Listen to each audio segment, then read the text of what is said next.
Audio Jungle. Audio Jungle. The Howard family from Seymour, Indiana consists of 24-year-old Hayden, his son, Noah, and Jackson, an English Mastiff. Jackson isn't just a pet. He's a part of the Howard family. Like most dogs, he loves to play in the yard and spend time with his human family.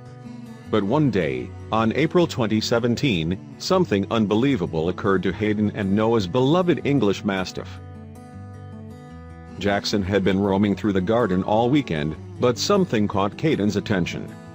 It seemed that Jackson had several odd marks on his body. But while Hayden was worried, Jackson didn't appear to be in any discomfort, so she let the dog go about his day. However, she couldn't stop wondering what those marks on his body were.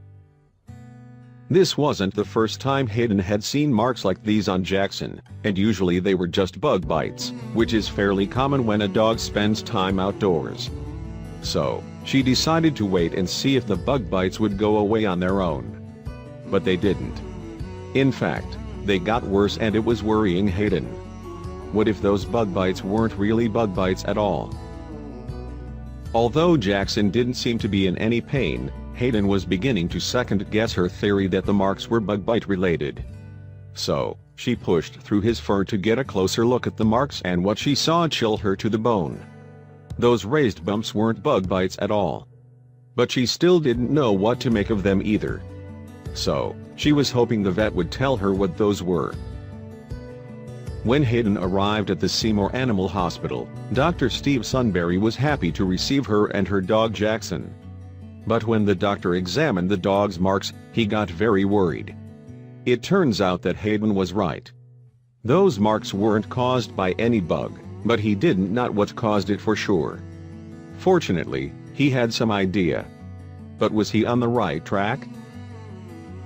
Dr. Sunbury shaved patches of Jackson's fur off to figure out what was causing those mysterious marks.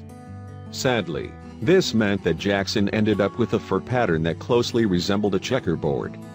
Despite this, the sweet dog remained calm while he did his thing.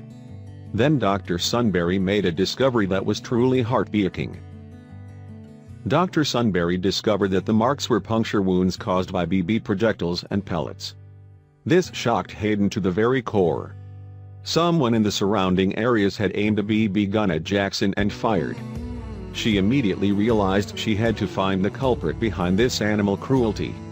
But that was going to be a challenge. Most people use BB and pellet guns in shooting competitions or to do a little target practice. But many don't realize that BB guns can shoot at more than 60 mph, which is fast enough to break bones and rip through flesh. That's why they should never be treated as a toy, because in the wrong hands, it can be just as dangerous as a real gun. But how serious were Jackson's injuries? Jackson had several pellets and BBs in his body. Fortunately, Dr. Sunbury was able to remove 21 BBs and 7 pellets from his body, but he feared that more might be stuck inside. The only solution to getting them all out would be through surgery. However, Sunbury was optimistic that Jackson would recover, which made Hayden happy. Now she had to make a call to find the culprit. Hayden reached out to the Seymour Police Department and told them what someone did to Jackson. She even showed the officers the dog's wounds and the pellets Dr. Sunbury removed. The stunned officers were happy to begin an investigation, but there was one problem. The only lead they had was a non-talking dog. How would they solve this case? The cops went to Hayden's home and searched the yard for clues. It wasn't long before they found BB projectiles wedged into the trees and on the ground of Hayden's garden. This helped authorities figure out what BB gun was used, as well as where the shots had originated from. Eventually they came to a conclusion, and it infuriated Hayden. Cops concluded that the shots were fired from the home of Hayden's next-door neighbor. With the evidence discovered, authorities got a warrant, which allowed them to search the home of the neighbor. That when they found a BB gun, a pellet gun, and a bunch of drugs and drug-related items. But the question remained, who was the homeowner? It turns out that the neighbor was none other than Tim Woodward, who was booked on drug possession charges, but authorities needed more evidence to slap him with animal cruelty charges. Still, this gave Hayden and her family some peace of mind knowing that Woodward was behind bars. But she still wanted him to pay for what he did to Jackson. She tried one more thing. Hayden and her family were offering a $500 reward to anyone with evidence that could help authorities bring animal cruelty charges against her neighbor. Although the investigation is not closed, Hayden hopes that other pet owners who might have suffered because of Woodward will come forward.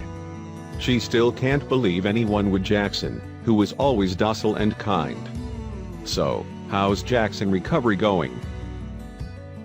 It's been a long road. But after some surgery, and a series of meds and antibiotics, Jackson appears to be well on his way to a full recovery. His fur is even starting to grow back. Fortunately, the incident hasn't dampened Jackson's kindness, which makes Hayden happy. She just hopes that her neighbor Tim Woodward will never be able to hurt anyone, human or otherwise.